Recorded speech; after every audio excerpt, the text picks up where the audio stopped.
Okay, so welcome back to lecture once again, guys. Now in this lecture, I'll be showing you a rank function, basically how this rank function is going to work, how we can try to give a ranking to a data set. So let me share my screen, and I'm going to consider a very small data set over here. So let me load that data. There is a data called as product sales. It's a very small data set that I'm going to consider. As you can see, yeah, it's a very small data set.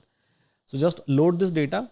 And if I have to show you this data, so maybe I can try to give you a glimpse of this data over here. Now I have to create a new column, let's suppose.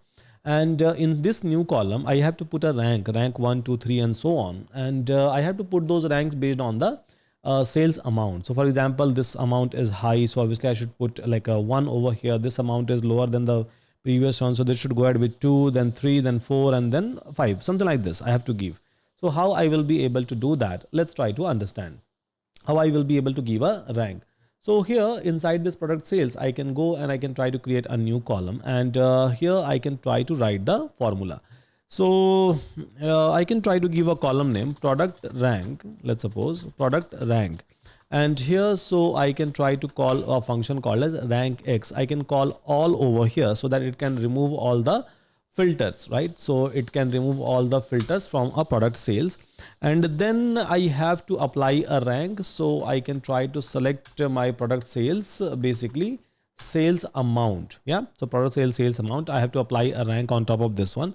And here so I can try to say that, okay, so in a descending order, so just try to show me the value. So in a descending order, just try to show me the entire value and keep it dense. So keep it DENSE.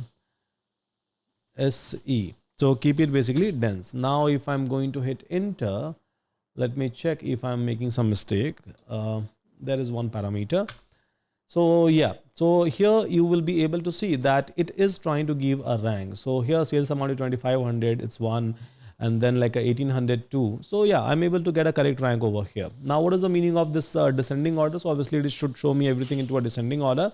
It should take the sales amount. So basically like a descending order means whichever will be having the highest one, so it should give a rank is equals to 1. That is the meaning of a descending. And when I say dense, right, so in general, so if two values are same, so it will try to give a same rank to two values, and then it will not give a next rank to any value. So when I say dense, it will always make sure that instead of, or you must have seen this dense and rank dense definition, which I have given even in a SQL in a very clear example. So let's suppose it is giving 2, 2, and 4. So it is not considering 3 over here, right? So if these two values are same, so it is giving rank 2, 1 values, and then is keeping 3.